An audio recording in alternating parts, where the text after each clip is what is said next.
Welcome to the Slow Living Collective podcast. I'm Amy, wife, mother of two and devoted homemaker. Join me on this journey as we explore the beauty of slow and simple living, where life unfolds at its own unhurried pace. I'll take you through my experiences of slowing down, tending to our allotment plot, finding joy in the little things and making the most of our small home. Together we'll learn to live in harmony with the ever-changing seasons, discovering the magic that lies in embracing the present moment.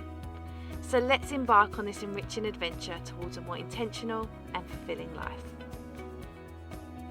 Hey everyone, and welcome back to another episode of the Slow Living Collective podcast. I'm Amy and thank you so much for joining me today. Today I'm super excited because I got to chat with Sarah from Sundays in the Garden.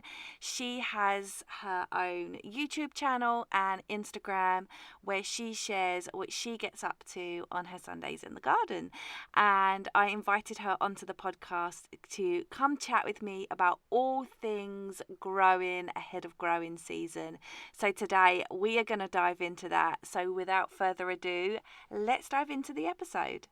Hey Sarah, it's so fantastic to have you on the podcast with me today, and I'm really looking forward to diving into this episode and talking about gardening and all of that good stuff, and I'm sure our listeners are as well.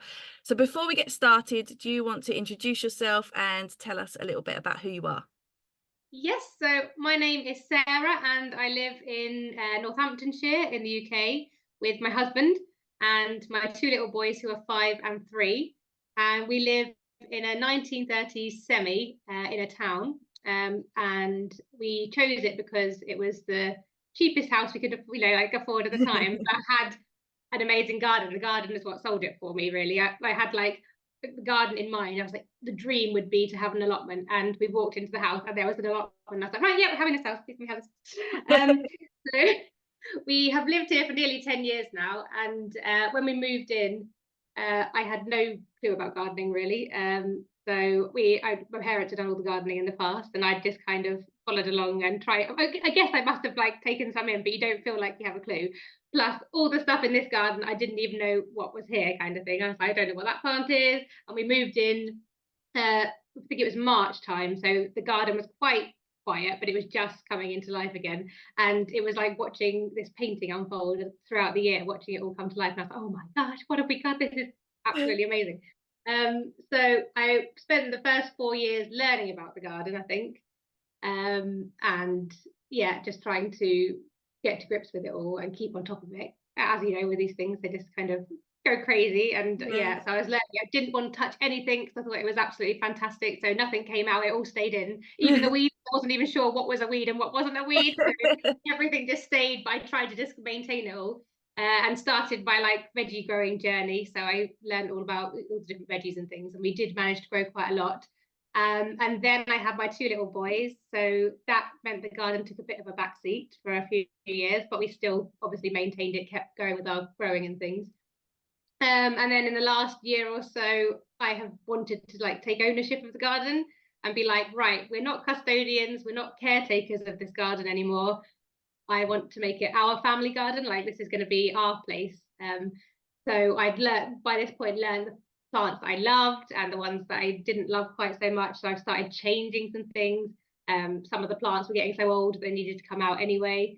So yeah, we've been making some changes, and then in the last 6 months, I started my YouTube channel and my Instagram page just to share what I'm getting up to, learning from other people, because it's a great community, isn't it, out there? It's There's other amazing. people doing the same thing. Yeah, so that's been great. I've learned even more and been sharing what I'm doing and made some great friends on there. And yeah, that's where I'm up to really.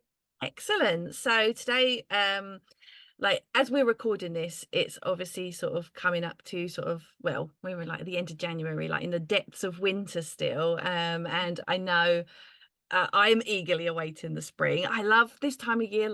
There's so much hope, of what's coming. Yeah. So as this episode is probably going to air in the very early spring, do you want to share some tips for staying productive and preparing for growing season? While it's cold outside, people can always take those tips, even if it's for next year as they're planning ahead. Yeah.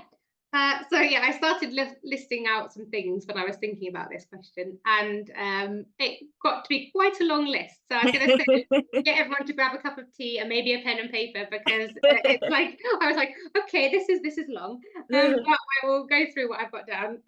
So what did I have? So my first thing is, throughout the whole winter period and early spring, don't stop planning.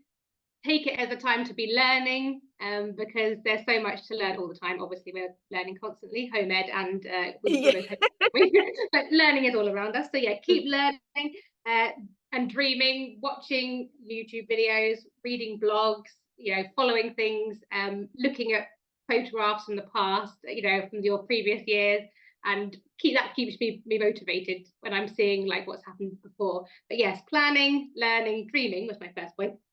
Um, Sort your seeds, because obviously we need to be working out what we're going to be sowing this year. So I've got all of mine organized in like month by month sort of sequences and things, so that I keep on top of it. And I've got rid of the old seeds that are out of date and that kind of thing. Although I would like to know, I don't know if any of your listeners can comment on this or let me know some other way, but when they're out of date, are they really out of date? Do you know this? No, Do we? the only thing I know is that parsnip seeds should only be sown in the year that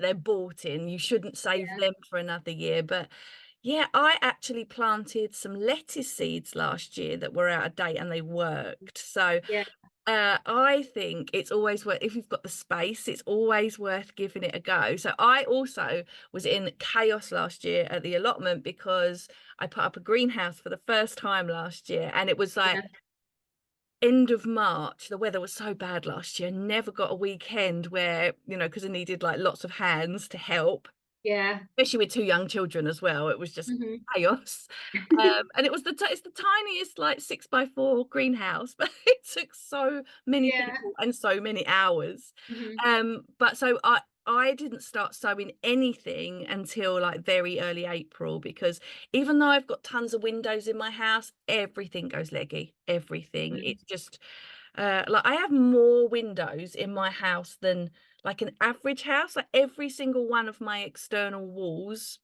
Has a it's window. full of windows, like the Yeah, entire length is full of windows, but they yeah. still go leggy.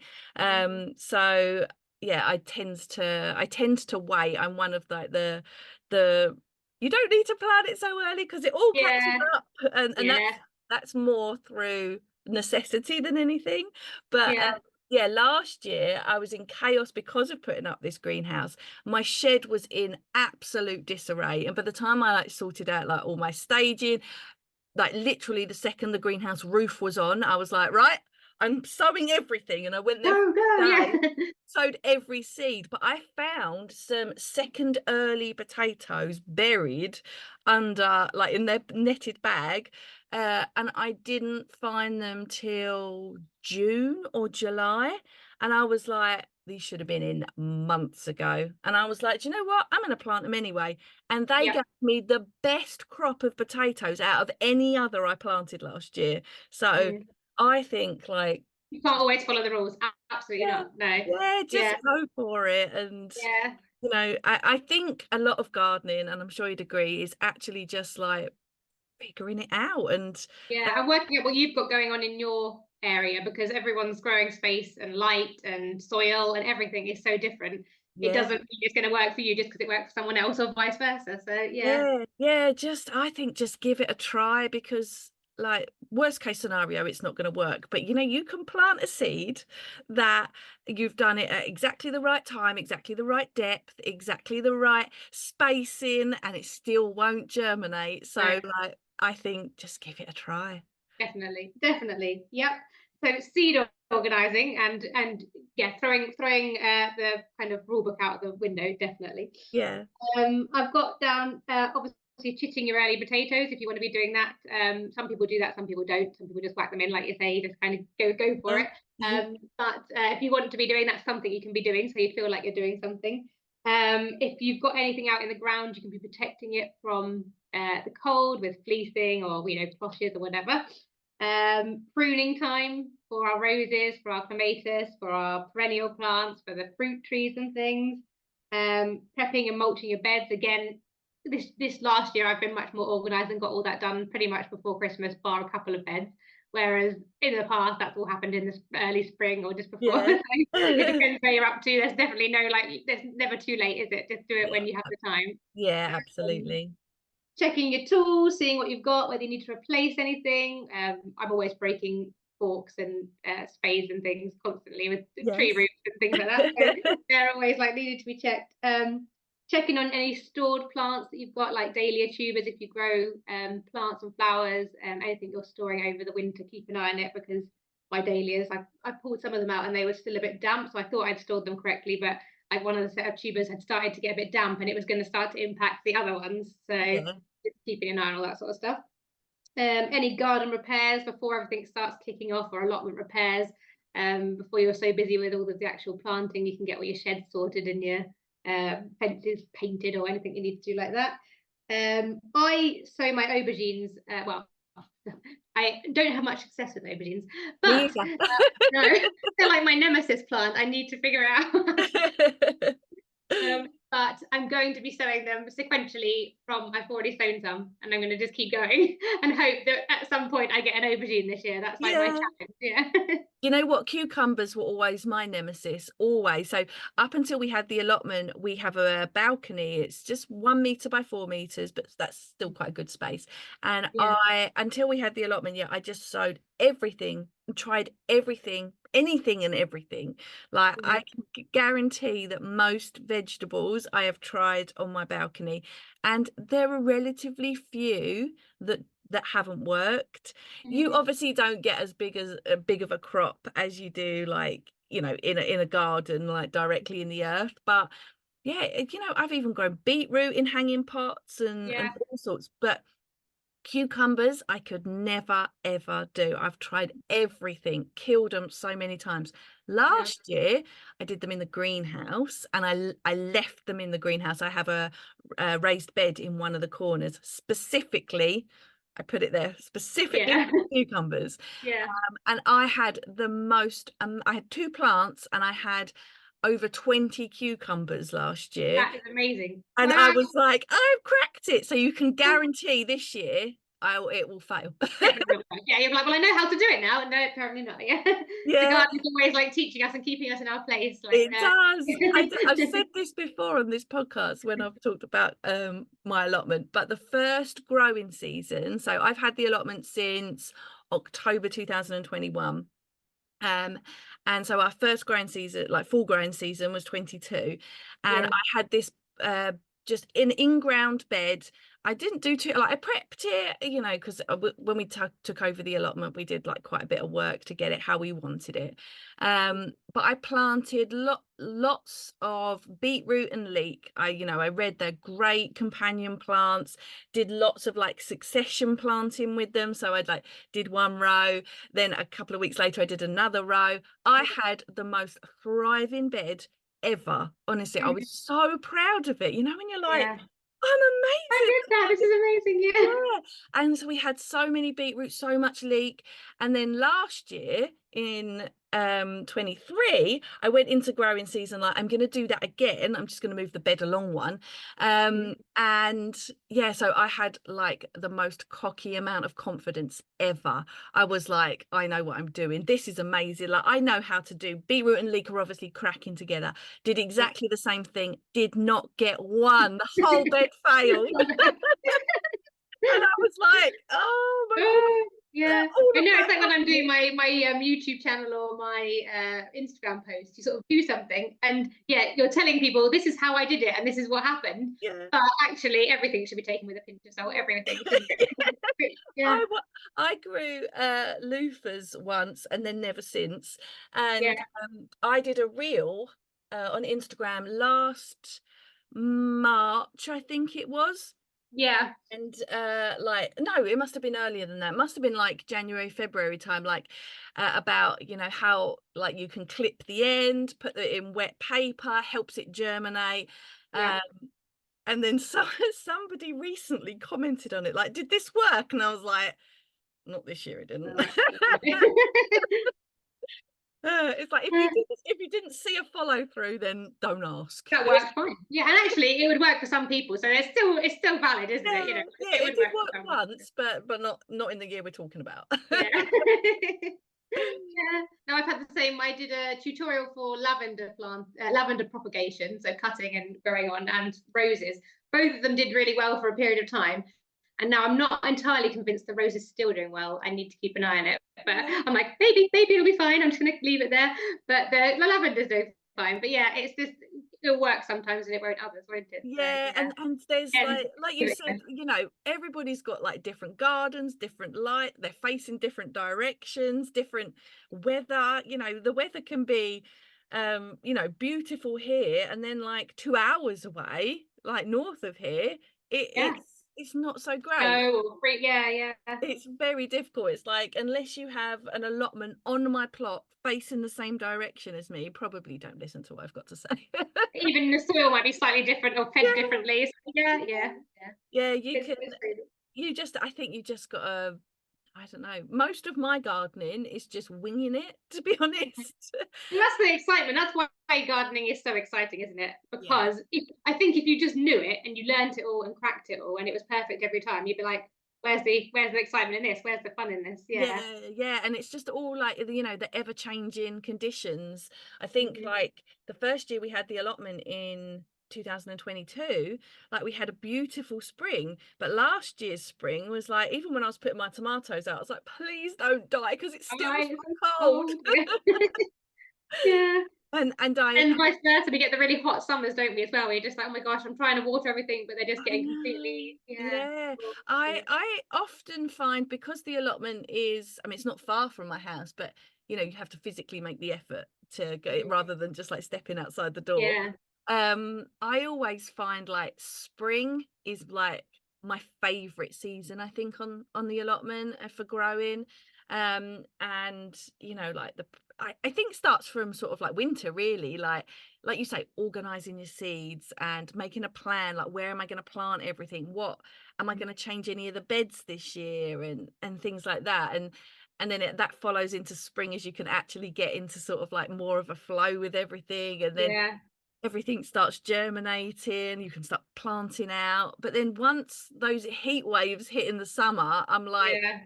We're in maintenance mode Yeah, only." just like panic, yeah. Trying to Yeah. keep things going, bless them all. Yeah, It's yeah, like, I will come and I will water you, but that's where the love is ending for now. yeah. You're on your own. Yeah, do what you can. Exactly. Yeah. Yeah. And sometime I had a friend, Kyle, like, she's a very keen gardener as well, and she has a beautiful garden at her house.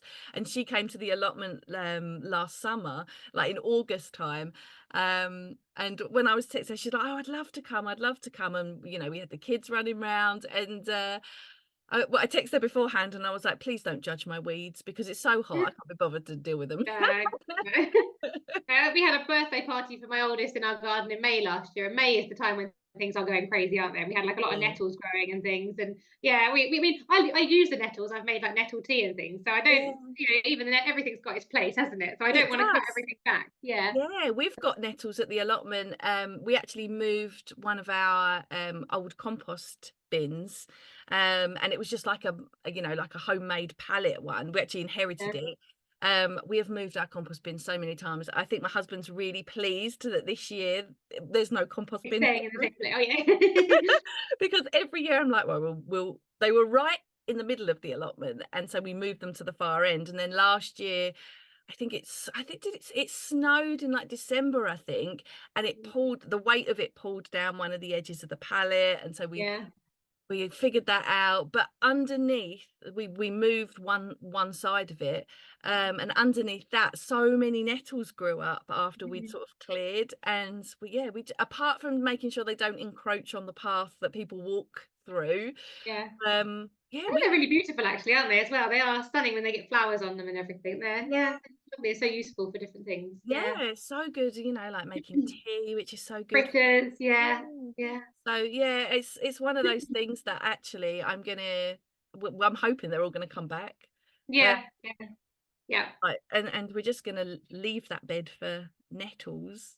Yeah, I think that's wild areas of the garden are really important, aren't they, as well? Yeah, And just like making sure that I don't have too many wild areas. Like, my like logic of being like, it's fine, it's all wild. And everyone's like, okay.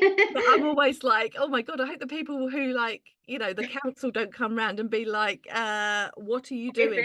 this? Yeah. It's like, I'm just surviving, just leave me be. Yeah.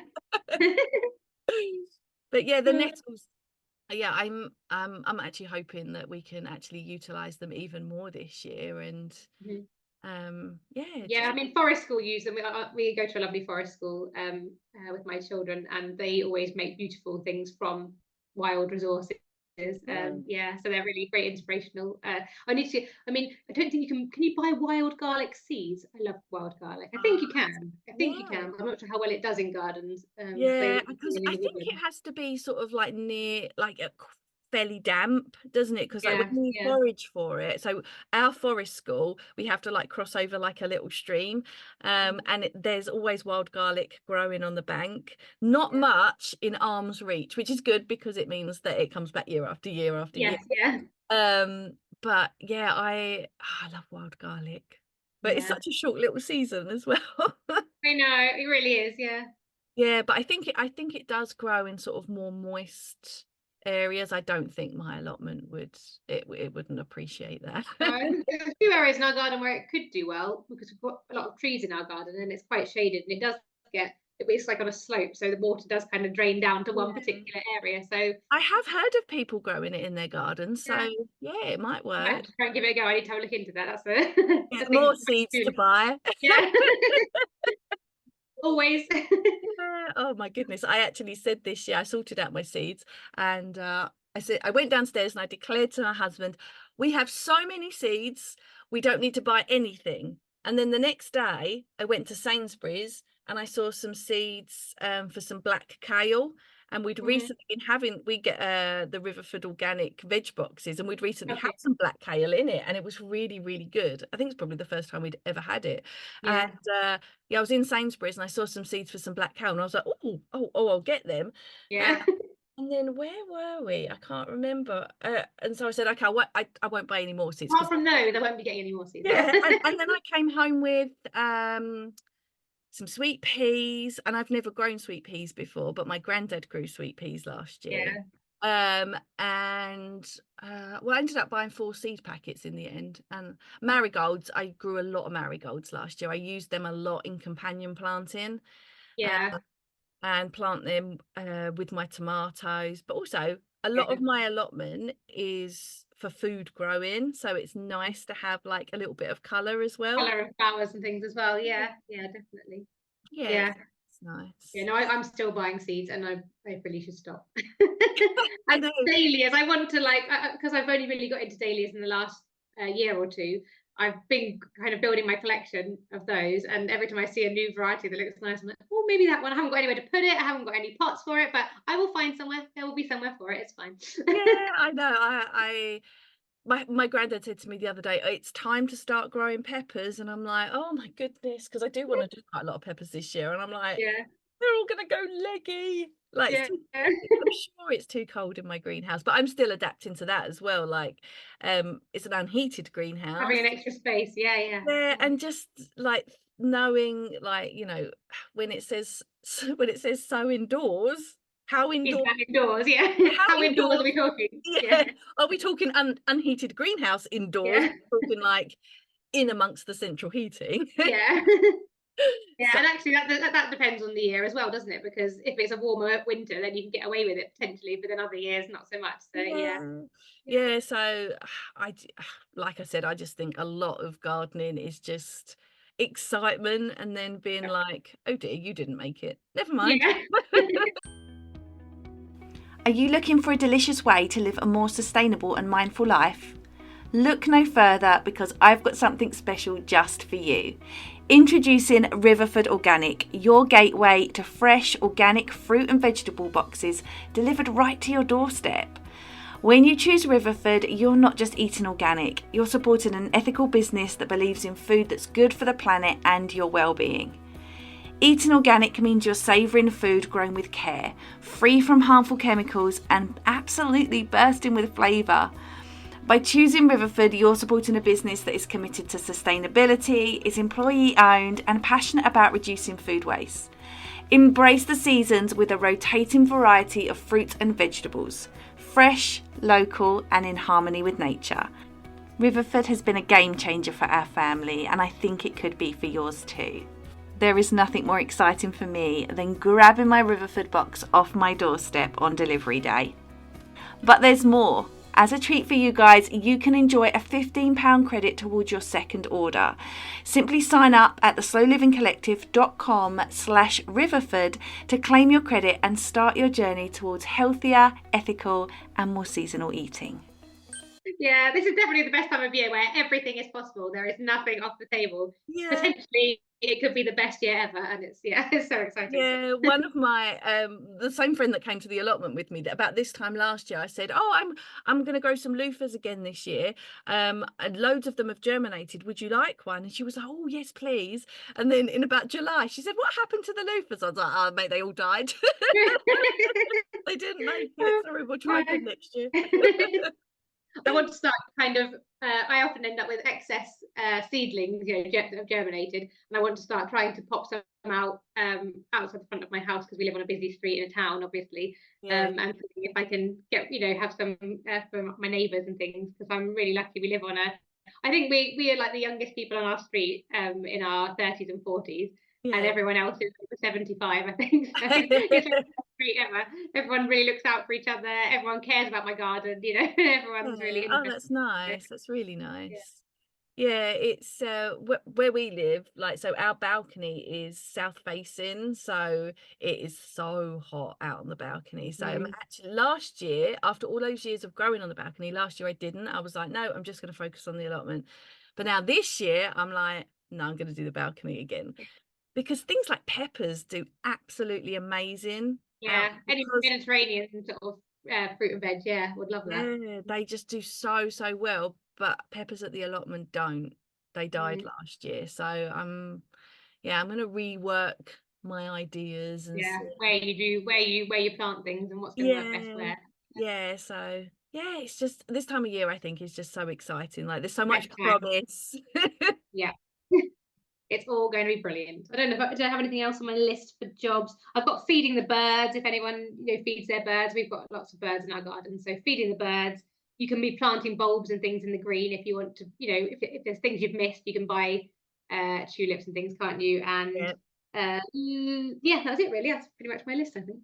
Excellent. So also, we're recording this in the winter, and we've been talking about winter, and like we said, there's a lot of promise this time of year, but it's also a good Yeah. time for reflection. So if you think back to like last growing season, what was like this aha moment, or maybe a mistake that you learned the most from? For me, it's Um, mostly beetroot and leek. yeah.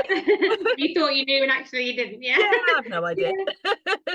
Yeah, no, that is so there's two things I wrote down, and we've probably touched on bits of this in our earlier conversation, but one is when we moved in, there was an amazing fuchsia plant on one side of our garden, which was stunning, and every year it got better and better and better, and it was just beautiful.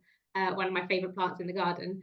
And then I think it was it was the year before, when we had the really hot summer, so not last year, the year before, it appeared to die, and I sort of was cutting back the dead branches and stems and cutting it down and down and trying to find some green or some sign of life in it. And I was getting lower and lower, and I was like, oh my gosh, no. And it pretty much got back to the floor with no signs of life. And I was like, right, what am I going to do? I was nearly crying, when it's like when you have strong attachment things. So I was really sad. And I was like, okay, I'm going to have to bite the bullet and dig it up and buy a new plant, because I can't be without one. I love them so much. And I'll have to just start again. I was like, no, I can't bring myself to do it. I can't bring myself to dig it up. So I left it and just thought, I'll deal with that next year. I'll leave it and see what happens. And it came back to life next year. This year it emerged from this little stump, and it was absolutely beautiful last year. Again, it's much smaller, and I'm assuming this year it'll hopefully be bigger. But that was my big aha moment of, okay, there's always hope in the garden. When you've got a plant that you love and you think it's beyond hope, don't give up on it immediately. Give for a perennial plant, give it that time, give it at least a year, see what happens next year before you remove it. Because it did look dead. I couldn't see any sign of life in it, but it's beautiful and it's back. So yes, give things time. There's always hope. Was a big aha moment, so I will always do that.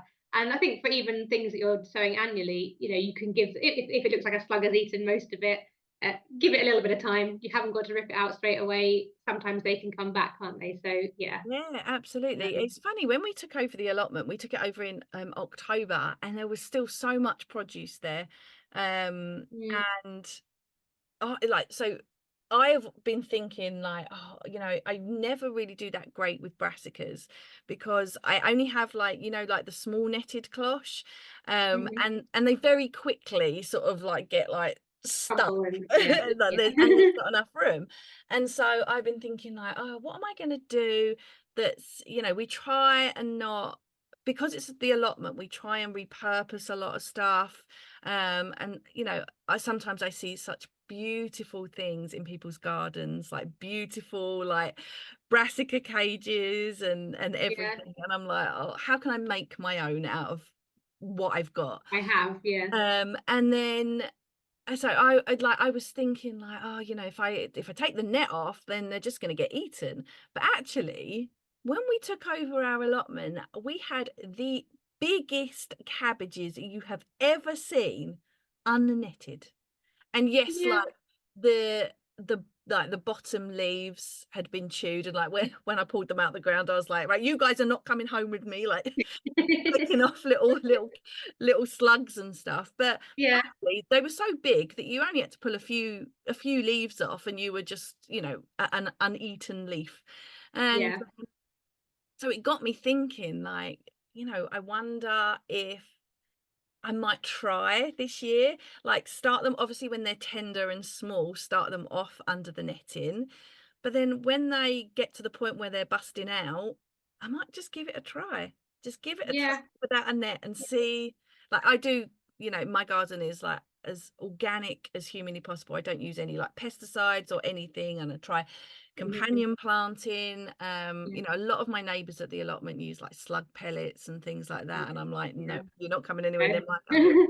I don't want. We've got too much wildlife, and we've got children, and we're not doing that. No. And also, it's not the point of having food in your garden is that you've got this like lovely organic material. If it's got all this pesticide going into the soil, it defeats the point really. But and so I did read, I can't remember where I read it, that it can take about 5 years, I think like a cycle of 5 years, for the soil to almost regenerate itself from if pesticides have been used on it. And so obviously we have no idea what the soil, like what the person before us used in terms of the soil. So this will be our 3rd year, so I feel like we're at least, if we presume that they used chemical-based product on it, then we're over halfway there.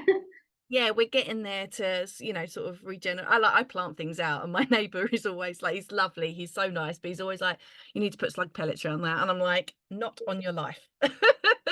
No way, nowhere near my garden. And it's funny, I'm always so nervous that he's going to chuck some down thinking he's doing a good deed, and I'm like, if I see those little blue pellets anywhere near my stuff, I'm going to go mad. But I figure as well, like my garden is like it's full of wildlife, and it is, I want its own ecosystem, isn't it? You've got a little ecosystem in your space. And I don't, if the slugs eat something, like, then I fed the slugs. Okay, they are an important part of the ecosystem. And that's where companion planting comes in, because you can plant things that the slugs are going to probably gravitate to more than what you're planting, what you're hoping to eat. And making this lovely lively ecosystem means that other creatures will be eating being your slug control for you, hopefully, and that kind of thing. You're trying to welcome everyone into the garden and keep a balance. It's just finding the balance. The first year that I grew on the allotment, I actually grew an entire bed of radishes, which is ridiculous because I don't like radishes. But there's such a quick turnaround plant that I felt like very inspired by, like, look, things growing. And actually they encouraged all of the slugs and snails that they actually left most of the rest of the garden alone because they were all in that bed. I mean, when I pulled the radishes out, it was so grim. It was so disgusting.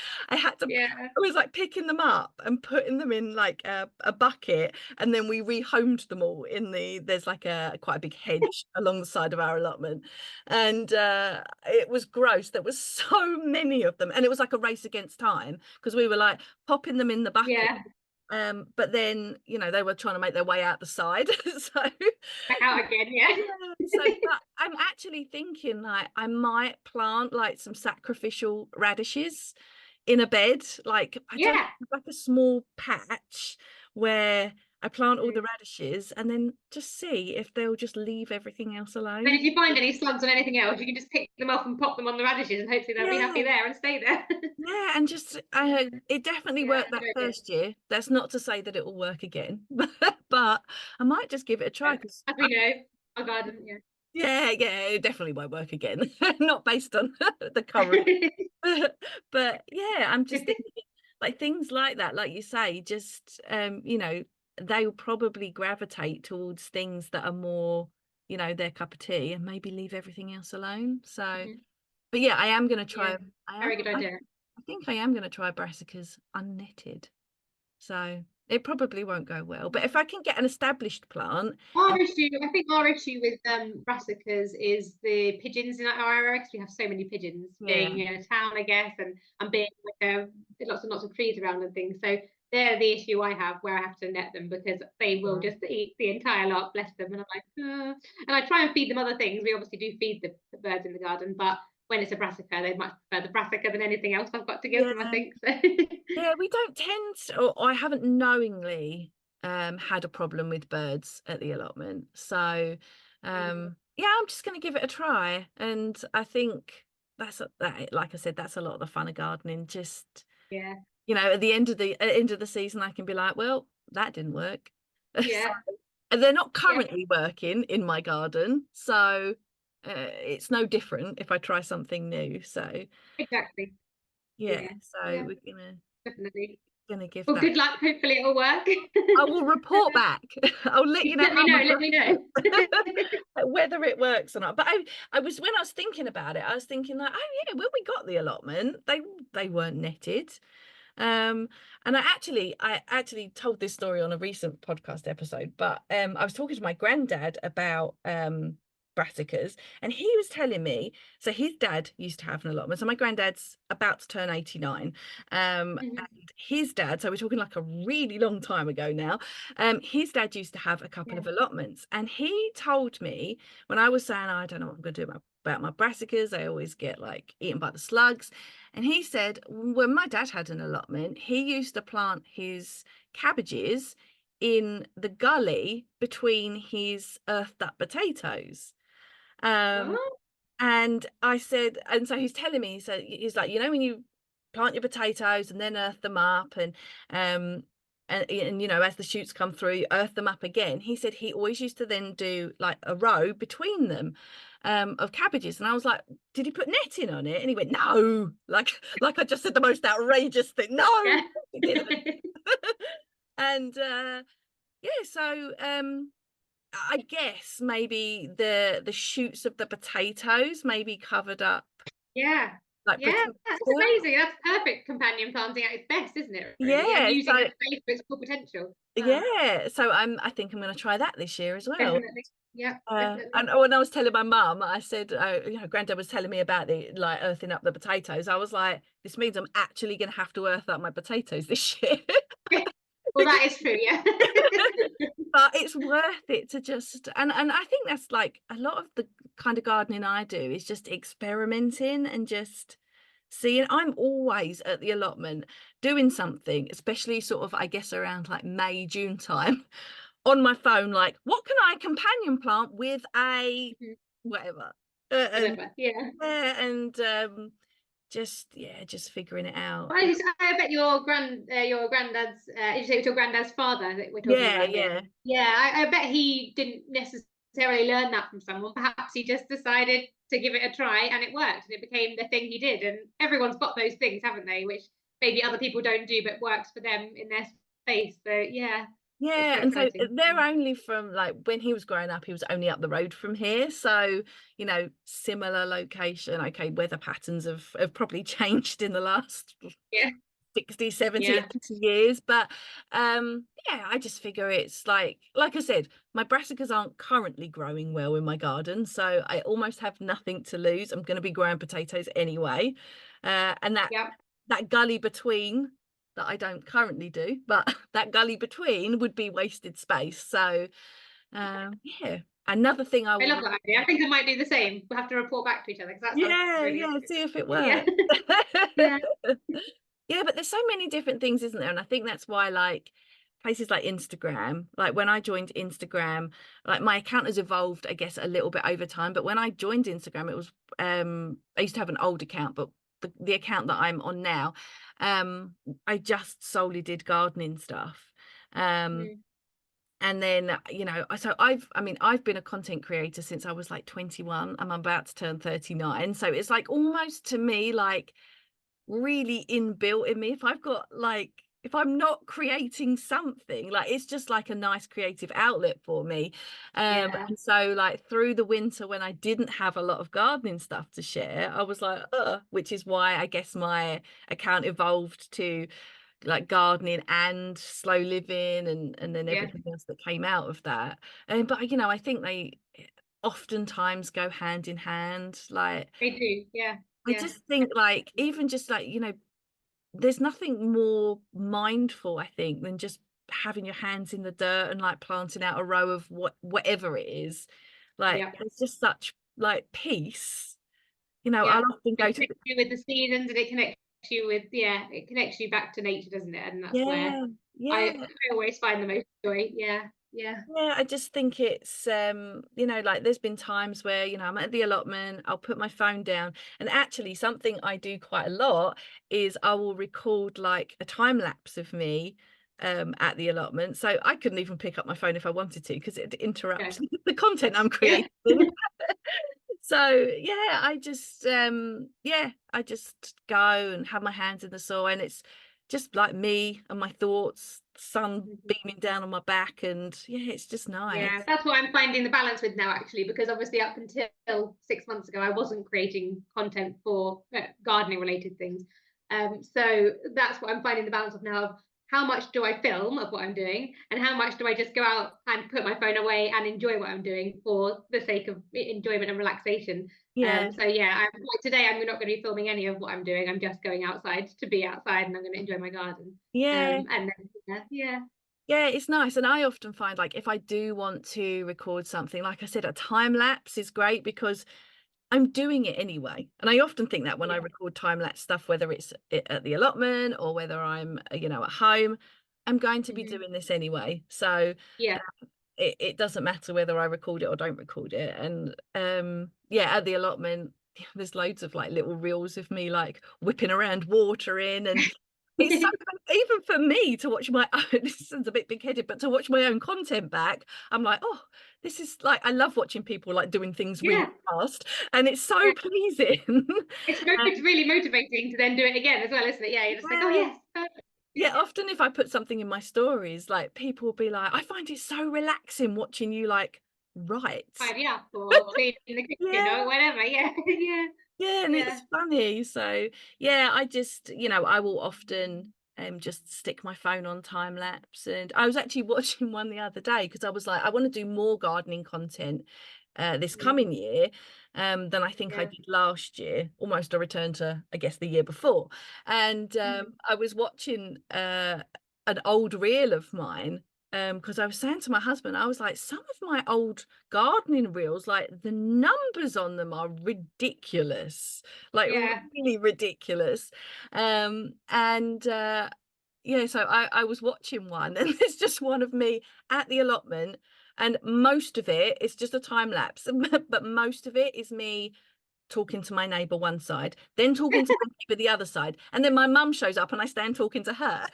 It's just like did I a get lot of my life. yeah, did I get any gardening done that day? Because it just No. looks like I spent all my time just talking. Yeah, no, I had a video like that where I did time lapse, and some of my neighbours, my elderly neighbours, all came to chat to me out the front of the garden, and it was lovely. But it's just that people enjoy watching that kind of thing because it's a little window in your life, and it's so relaxing. And if I'm going to be online, the garden world is where I want to be because it's Yeah. so relaxing.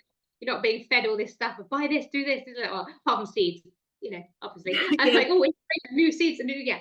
But no, Yeah, we are you big. don't feel like you're being sold to as much, do you? I think it's less like people are trying to kind of force you out there to be buying things, and you're actually just get out there and do things and be and learn, and it's a really, really relaxing place to spend time, I think. Yeah, I agree. I think the seeds is the only thing, but we're all just like seed enablers, I think. I'll see Yeah. someone's buying seeds and I'll be like, it's a good idea. Mm, Maybe I should yeah. grow it.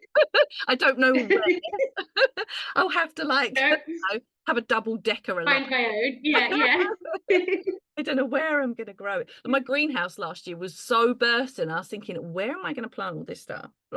Where is it going to I go? saw this last year. I saw that they were advertising, or that lots of people on the Instagram garden community were doing Secret Santa, seed Secret Santa. I did And I seed was like, I need to get involved in that next year. I'd love to do that. That'd be amazing. It is amazing. Honestly, I did it. This is the second, like, look, the Christmas just gone's the second Christmas that I did it, and it is so fun. Like I'm always so grateful. Like when I open it, like, and see like the little, well, firstly, the time people take to Get select into it. Yeah. seeds for you, and then like the one I got this year, um that the person who did mine, she was writing like, this is my favorite thing to grow, or I got these seeds from this place. And yeah, it's just incredible. And I've had like just stuff that maybe I wouldn't have naturally thought of.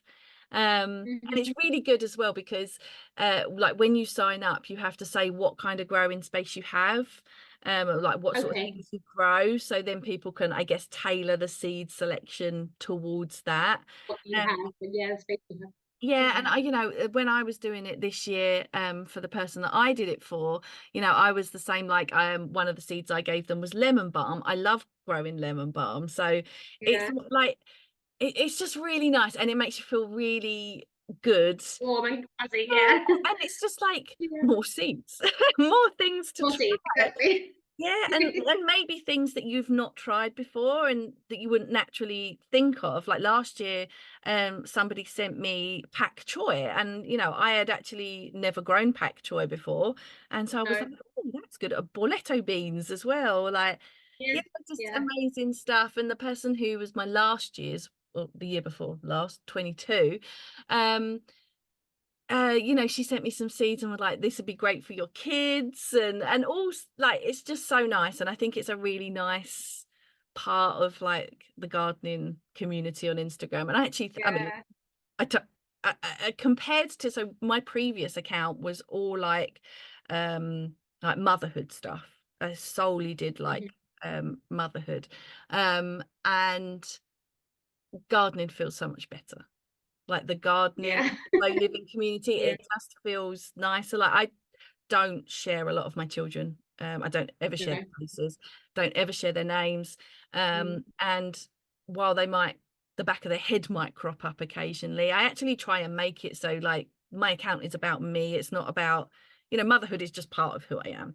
And Yeah. I really enjoy the gardening community on Instagram. Like I love seeing people like putting up new greenhouses, and like I'm excited Yeah. for people. I'm For like, them. Yeah.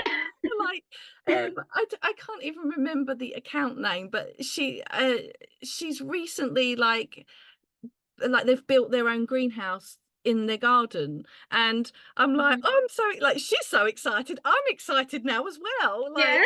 I know how exciting it is to get a greenhouse. And Yeah. yeah, I I know, just actually, the reason it's so great is because we literally were saying this is the most exciting time of the year for us, and we're watching everyone else get excited and seeing their things pop up. So you're literally like amplifying your own experience by watching yeah. everyone else doing it as well. It's great. Yeah. Yeah, and it is like a really nice space, and that's why, like, although I love like Slow and Simple Living is also a lovely space as well, and I think they just Mm. very much go hand in hand. Um, Yeah. and it's, yeah, that's why I'm like, I want to share more of my garden this year than I did last year, because I didn't so much last year for many reasons. Mm. But yeah, I really enjoy. And like when you like harvest something, and like everybody in the gardening community is like so excited about your carrots, and it's like, Your carrot, yeah, but I get it because I'm really excited about their carrots as yeah, well. yeah. So Yeah, it's just a really, really nice place to be, I think. And yeah. I And think, other people who aren't in the gardening world just don't get it really, do they? So if you're sitting there, even my husband, he enjoys our garden, but he's not the same level of passion as me. So same with I'll be mine. sitting there waffling on for half an hour about something, and he'll be like, and then we can talk to each other, and we both get it. The energy is there because it's just so Yeah, exciting. yeah, and it's just nice to, just go online and just see what everybody else is doing and see their spaces. I'm always so inspired. I don't know if you've seen recently, like B&Q were doing like an offer on like the metal raised beds. I have seen No, I so haven't seen it. I've seen Yeah. so many people buying them. They've been reduced from like I don't know, something silly like £65 to like £25. And I've been like, I'm so influenced. I'm so Yeah. influenced. Don't do it. Don't do it. And I'm like, where would I put them? And like, Yeah. I'm still not convinced that I'm not gonna like just suddenly pick up and go. Like, oh, I have to get just one. Yeah. Yeah, so like, but there's so many things like that. And even that, like you say, you feel like you're not being sold to, but even when people share the things that like they're using or whatever, you're like, yeah, I'll buy that. Like if I Yeah. If but I need it. Yeah. yeah, but It's just helpful, isn't it? It's a really helpful place where you're actually learning about things and you're seeing what's working for other people and giving it a go. Exactly that. Yeah. yeah, so yeah, that's our endorsement of gardening Instagram. Get on there. Yes. Yeah. I think you should. I think everyone should. Yeah. Yeah. I wish I'd done it earlier because I would have learned even more. Yeah, it's just I just think there's like excitement, and I don't think like everybody on gardening Instagram, not everybody's not there like I want to be like a famous influencer. Everyone's just like, look at my parsnips. They're Yeah. amazing. Are you ready to slow down and embrace simplicity even in the midst of life's imperfections? I've got just the thing for you. Discover my free guide, Imperfect Slow Living, designed to help you find peace and simplicity in your everyday life, no matter what it looks like. Slow down and breathe, unwind and rediscover calm no matter how hectic life gets. Simplify your life one step at a time with practical tips. You don't have to be perfect to enjoy the beauty of slow living. It's time to make a change. Visit theslowlivingcollective.com/slowliving to download your free guide today. Start your journey towards a more deliberate and intentional life. Slow living isn't about perfection. It's about finding peace in the imperfections of life. Download your guide and embrace a simpler, slower and more meaningful life. That's theslowlivingcollective.com/slowliving.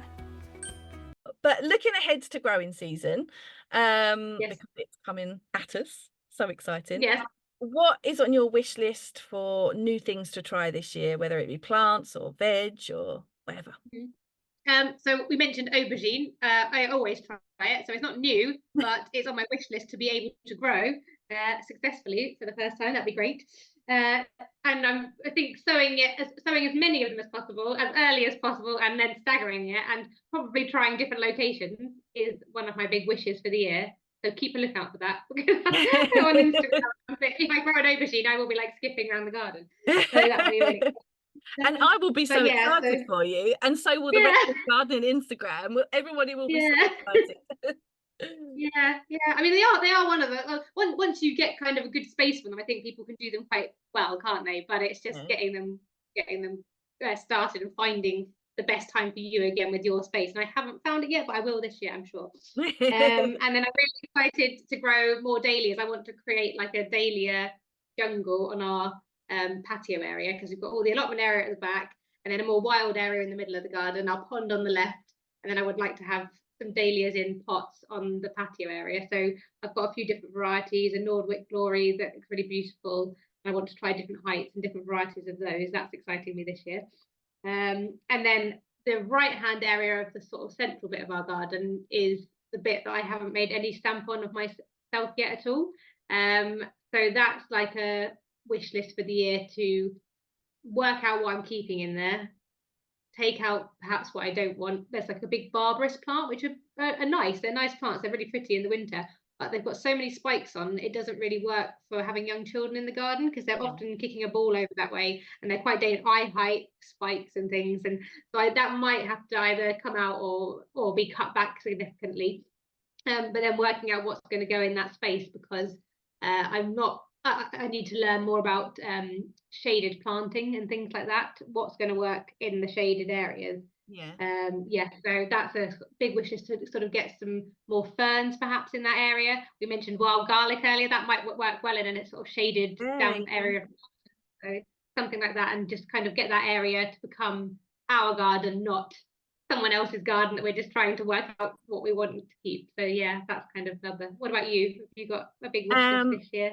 I have the biggest goal is to achieve my beetroot and leek bed again. That is, every time I think about the garden this year, I'm like, I'm gonna do it. I'm gonna come back from my failure. I think one of the things I think I'm gonna do this year is I want to build. I want my husband to build. I don't want to build it, and he's interested in building it. He's not. He's the same. Like, he enjoys the allotment and he'll help me out with things. I've been injured, which is probably the reason why I didn't do so much last year. I've had like really sore pectoral muscles for most of last growing season, which made it really difficult. Like, I was always in there doing the heavy work, but it was really. So I'm trying. It's still not right. It was on one side, now it's on the other side. But I think a lot to do with positioning of breastfeeding and things like that. It just doesn't help. So I want to grow some. I want to change how I grow my strawberries, and I want to do it more like I guess like higher up, with them dropping down. So at our local farm, they have literally like steel poles, like upwards, and then steel poles across, and literally like have them growing almost like I think they just have them growing in pots, but like maybe a piece of gutter in. I've got spare gutter in at the allotment, things like that, where they can just like cascade down, but then also I can then grow underneath. So maybe my double-decker allotment idea might come to fruition. That'd be amazing. Yeah, you should do that. Oh my gosh, the double allotment, that'd be epic. I'd love to see that. And actually utilising different spaces and heights and things, and be like learning how to grow up as well as across. So I'd like to figure that out. That's something I'd like to do. Other than that, it's funny, when we took over the allotment, it was pretty much a blank canvas. There was some produce, or quite a bit of produce there, but we wanted to change quite a bit of it around. Like, so the middle of the allotment had it did have the compost heaps on the side, but then all of the middle section was almost like this massive like pumpkin and squash patch, which was lovely. By the time we got to them, they'd pretty much all rotted. So their seeds are everywhere. So I am pro at growing squash that I didn't plant on my allotment. That was like that with potatoes. We had that with potatoes when we first moved in various beds. They were just popping up everywhere every year. And I thought I got all of those out, but no, they were still there. So every year you will always find a random squash growing. I'm like, what is it now? Just in my tomato. So I actually put my tomatoes in a raised bed last year. We made some raised beds, and we used a homemade compost, which obviously had a squash seed in it, because right in the middle of the bed a big squash appeared. But yeah, so I think I'm one thing I did last year was, when we had sorted out all the beds, I literally had like multiple beds with like little pathways between them, so I could be either side. But something we did last year was extended to make a very large bed, almost like traditional allotment, right? So with just rows and rows and rows. And so we did that in one bed, and I actually really enjoyed it. It just had like a plank of wood going through where I could step on it and water, and I liked it. Was quite wild, quite untouched. And so I'm going to do a second large bed. So almost like did all this work to create all these beds, and now I'm taking all the Bringing basically them back together again. yeah, Yeah. I'm taking the pathways out in between. And so I should then have basically a mixture of some very large beds, some raised beds, and then I've got a very, very long bed at one side. It's like a mixture for me, making it so the kids can run around and, you know, it doesn't matter what they tread on. Yeah. They're so little, you know, mine, they're 4 and 2. Yeah. And you know, they pick things out, they tread on things, and you know, it yeah, we're easygoing. Yeah. If you tread on it, you tread on it. Okay, Uh, no, it's fine, yeah. yeah, and so it's yeah, just figuring out that big bed really. Most of the allotment, when I went back to look at it, it looks fine. Like I don't feel like there's a lot to do, which is nice because every year it has been a lot to do ahead of growing season. But other than, you know, just making sure everything's ready for planting, which is a long way away yet. Yeah. You know, Yeah. a lot of the stuff, you know, I generally, you know, will grow in the greenhouse first. But even if I do direct sow, it's going to be a long time yet. So yeah, there's actually not much. A lot of our allotment outside of the beds is grass. And something we bought last year was a strimmer. And I know it's not ideal because then you just spray bits of grass everywhere, Yeah. but also there's grass everywhere anyway. So Yeah. it just makes it much more manageable, especially when I wasn't, you know, I wasn't able to do so much last year, and just tidied it up a little bit.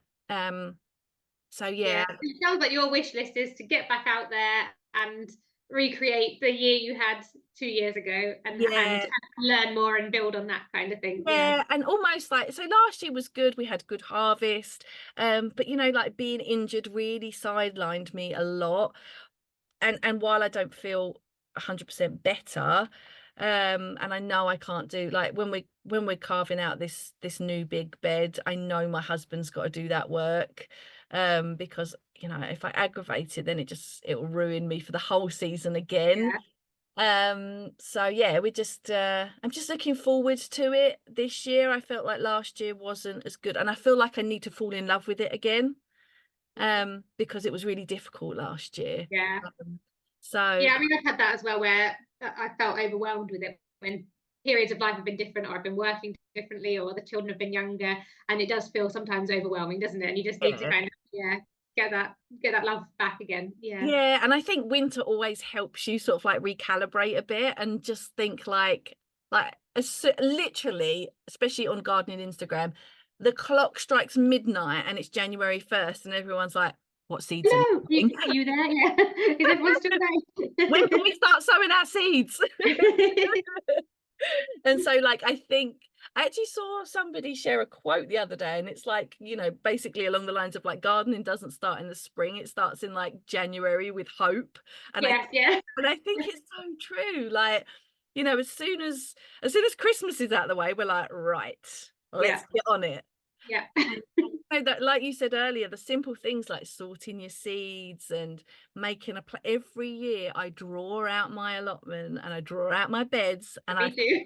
I figure out what is going where. And you know what? I rarely follow that plan, but I So true, yeah. thoroughly enjoy it. I love Yeah. every second of being like, well, that plant, you know, that's a good companion plant for that. And so they could go in that bed. And then when I actually come to planting it out, I generally haven't even brought the plant with me. It's at home. Right. Right. And Where can I put it? Where's it gonna fit? Yeah. I just go for it. And but that's a really enjoyable part of it, is actually Definitely. planning, even if you don't follow that through. It's just Yeah. just a craft activity really. But so we've mentioned about how, like, you know, we garden, you know, our husbands enjoy being out there, our children, etc. How do you incorporate like gardening with an outside time, you know, with your family? I know you home educate as well. Yes, yeah. So how do you Yeah. incorporate that Well, and your gardening? outside time is really important to us. I think it's important to children in general, isn't it? Children, It well, is. your younger son earlier, we had a little chat earlier, didn't we? He's like not such a keen outside at the moment, but it is like they get so many skills from being outside. They do. So we try and get outside as much as we can. We did do the 1,000 hour outside thing last year, but I kept it up for about half the year, making a note of it, and then I lost track because it got crazy. And I was like, I can't do this every day. I can't keep making a note of it all. So I just gave up. But I will try and do that again another year for sure. But yeah, we get outside as much as we can.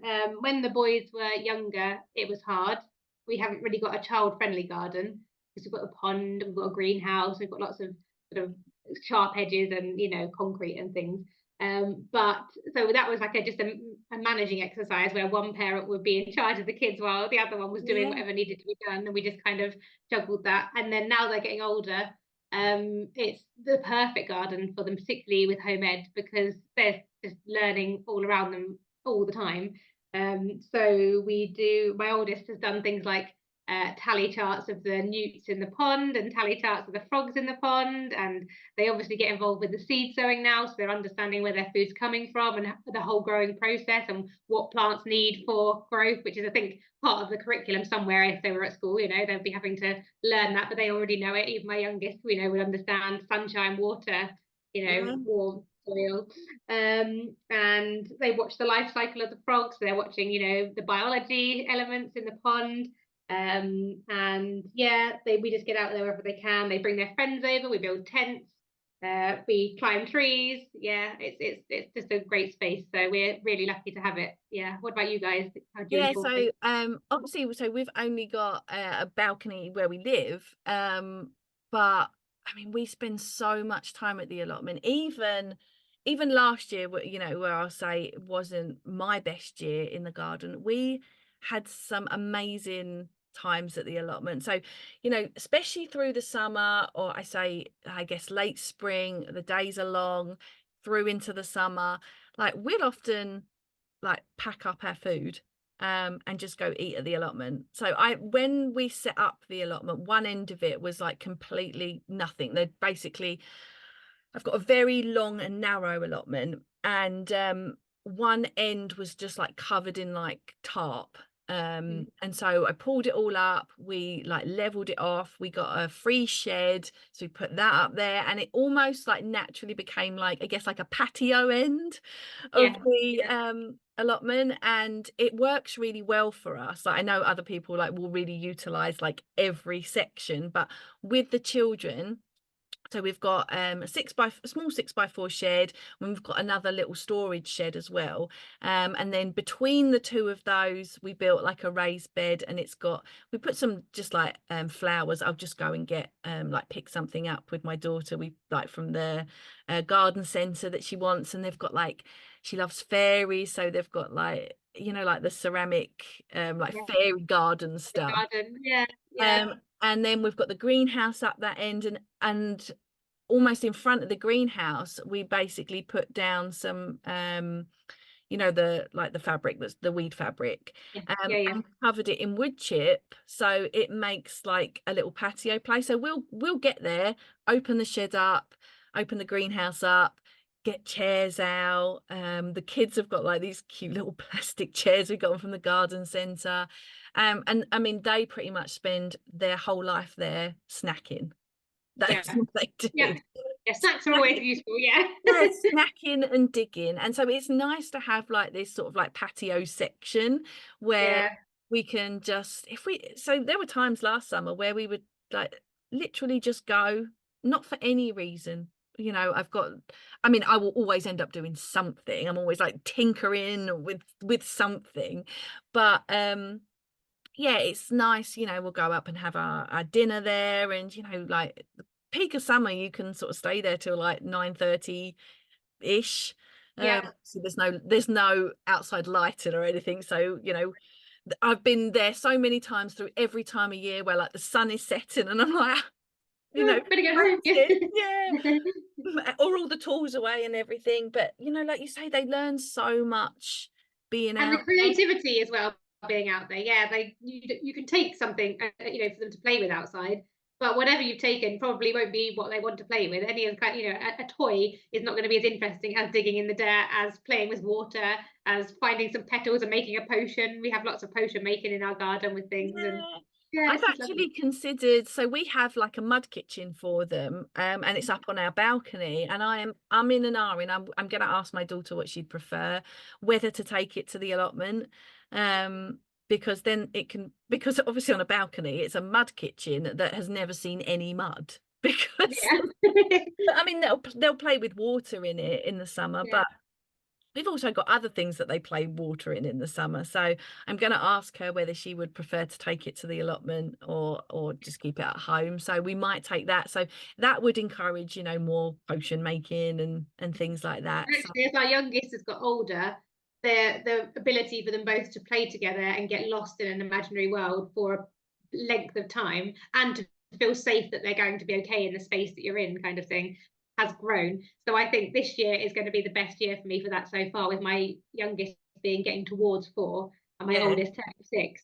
They're really able to look after each other and get completely, they're not interested in what I've got to show them, to be honest. They've got their own ideas of what they're yeah, doing, which yeah, means I can get on with a few more things that I haven't been able to do in the past. But they learn all the time. They're always appearing and, oh, what are you doing? What are you planting? Oh, this, okay. And whenever their friends come round, it's like walk around the allotment and they were like, this is mummy's courgettes. This is where I planted my beans. This is this.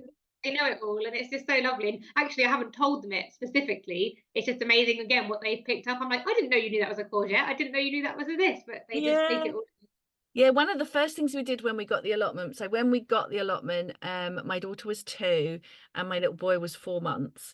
And so like we'd been on the list, and when it came up, I was like, oh no, like how am I going to do this with like a 2-year-old and a baby? Yeah. And so we quickly decided like the best thing to do was we put a very small fence around it. I was like to my neighbours, I'm like, I'm not staking my claim on my land. Like, feel free to walk on it if you wish, but I need to keep Keep the everybody children in, yeah. because there's absolutely no way when you've got like toddlers that you can take your eye off of them for a single second without a fenced area. And you know, like I want eventually as they get older, I would love to put a pond on the allotment, but at the moment I just feel like they're a little too young with it not already being there. Yeah. And I know, so the fence is perfect. I'm not quite sure how high it is. I would say just below knee height for me. I'm 5'7", so just below knee height. The children can't get out, No. but we can step over it to get in. I mean, we made like Yeah. a gate, but last year my little boy was constantly opening the little gate that we made and getting out. Oh, So I've now yeah. had to padlock it so that he can't get out. He is so different from his sister. She never even attempted it. Like that it has always been there, and he, you know, yeah, he's just a little toad, but yeah, just being able to, because we've got a long straight allotment, there is, you know, I can plant and glance up and they're usually doing something. She's always like, brother, come do this, brother, come do that. Yeah. And I think this year, like you say, I think this year will be, you know, so much different Step forward again. Yeah. Yeah. yeah. And so yeah, it's just really nice. I'm really looking forward to it, and we're going to do like more growing with my daughter. Even my son, like even last year, you know, he helped me with like planting tomatoes. I mean, tomato seeds are so small for like, he was 2 last May, so he'll be 3 this May. You know, tomato seeds are very small for little hands. I had like 5 seeds in one pot. But yeah, Yeah, but some of my most treasured memories, I think, are being outside as a child with my granddad. Because you know, I say I don't have a huge amount of experience myself, but I do remember being in the garden and watching him planting things and finding it fascinating and you know, just so relaxing and absorbing and absolutely amazing. I think any opportunities for children to be able to be in an outside space and get involved with that in an allotment or a garden is so beneficial, and so I think they'll be the memories that they'll cherish again, you know. yeah, and there's just so much like natural learning all the time. Yeah, And we've had stick measuring competitions, which again they self just chose to do. You know, they'd be like, oh, this is a really big stick, and here's a smaller stick. Let me line them out. Then they'd line them out. And they'd be like, oh, I'm going to put the biggest one here and the smallest one here. And that was, you know, I didn't direct that in any way, but that's a comparison, isn't it? And you know, they were working all this out, and I was like, I didn't say, oh, you could go and get a tape measure and see how long they are. And they're like, oh wow, because they got to use the tape. So, you know, it's just, yeah, it's great, isn't it? yeah, it's just I mean, it's just fascinating just to let them do whatever. Find their way. Yeah, and then just watch them. We had like something that fascinated everybody last year was we hadn't been to the allotment for a couple of days, and I opened the door of the allotment and a spider had obviously just given birth, um or all of the babies had just come out of the sack. Yeah. And they were everywhere. I mean, I'm not the great I mean, I'm not terrified of spiders, but like I'd rather they exist. Yeah. Yeah, I would rather they existed externally to the location that I'm in. Yeah. And yeah, so I opened the door, saw all of these tiny spiders, and I could see where the sack had been on like one of my shelving bits in there. And I was like, I just immediately shut the door and was like, well, we're not going in there today. And they were like, what's in there? I was like, a spider's just had babies. They loved it all day because we've got an automatic window opener, so the window was open, and basically throughout the duration of the day, the spiders left one side, these baby spiders left one side of the greenhouse where they'd just been born, and just slowly Make their way out the window. yeah, just trotted over to the window. And it's just like things like that are just, you know, natural. At the end of the day, I like opened the door and I was like, thank God they've all gone. Yeah. I could, because all day I was like, I'm not going in that greenhouse because if I get in my hair, I am gonna freak out. Yeah, I know. We've had various wildlife in our garden. We've had rats one year because we had so many berries, and so I mean, I think being in the town, everyone says, I can't remember what I say about how many feet you are from a rat or whatever at any one time. You know, I think they're always around. And I don't mind rats, like pet rats, you know, lovely. But I guess you're not meant to really have too many living or walking around your space, particularly because of disease and things. But we've had quite a lot of rats. We've obviously get mice. And our greenhouse is a great place. I've had like a load of straw stored in our greenhouse and then found like a family of mice that have made their way into it at different times and things. And we did have a family of spiders in our bathroom, which you would have absolutely not loved. But I couldn't do anything to them because I can't hurt anything. So I was just like, well, there's loads of spiders in our bathroom. Okay, we'll have to just hope they stay up there away from us on the ceiling and not make their way down here. We have skylights in our house because we're at the top of the building. And so our skylights actually are quite deep. They're not just like a, you know, like a flat, so we have a flat roof. So they're not like a flat window though. They must be sort of like the depth of, I guess, like the insulation in the roof and all of that. And so they're quite deep. So they're almost like from where the ceiling is, there's quite a bit up before there's like a curved window at the top. So many spiders live up there. So many, because it's slightly vented as well. And we've got one in our bathroom and one in our hallway. And there are some big spiders that live up there. And I just ignore them. That's I'll ignore you, you ignore me, let's stay away from each other and it'll be fine. My husband is always like, spiders are good because they eat the little guys that you don't want around, and I'm like, okay, whatever, I just don't want to, we don't let's just not come face to face with each other. But the worst part about that is the skylight is right over my bath, so if you lay in the bath, you're like directly under the skylight, so I shower. It's the opposite of a relaxing bath then. I'm just laying there like if anything drops on me, so I tend to showering it in. The shower's up the other end of the bath. It's so annoying because it's at the slanted relaxing end of the bath and the skylight's like dead above me. I'm like, no way. My husband lays in the bath like bliss and I'm like nope. I can't relax knowing there's like a giant spider above my head. But so it's been an absolute pleasure to have you on the podcast today. Thank you. I've really enjoyed having a chat on a Sunday morning about gardening. It's and now I'm going to release you to your garden for the rest of the day. Thank you. But thank you so much for sharing everything you did about insights into your garden and all your plans for the season. So for anybody who wants to follow you and connect with you online, where can they find you? So I am on YouTube at Sundays in the Garden, where I share my things to do in different months of the year, seeds to sow in different months of the year, my vlogs, my tours and that kind of thing. And that's kind of an ever-growing space. So that will probably evolve into all sorts of different things.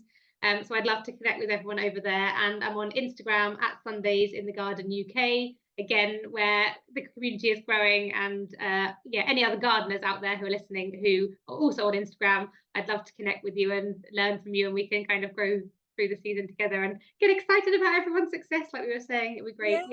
Yeah, absolutely. Get excited over each other's parsnips and carrots Exactly. and greenhouse building and all sorts of stuff. Yeah, it is. If you're not on Instagram, gardening Instagram, then get over there, because Best place to be. it is the best place to be. Well, thank you so much for coming on. I really appreciate it. Okay, it can't just be me. I am now super excited about growing season and just diving into everything. We have been getting things ready at the allotment, and like I said in this episode, I am a later sower. I don't tend to start too early, but I know once March rolls around, I'm just going to be absolutely itching to get started. So thank you guys so much for listening. As always, you guys are the absolute best. You can come and find me over on Instagram. I'm there at the Slow Living Collective, and you can follow the blog, theslowlivingcollective.com. You can come join me in my simple and seasonal living community over on Substack, which is theslowlivingcollective.substack.com. As always, I will leave all the links below, and I will leave all of Sarah's links as well. Be sure to go and check her out as well. So thank you again so much for listening to today's episode, and I'll catch you all in the next one.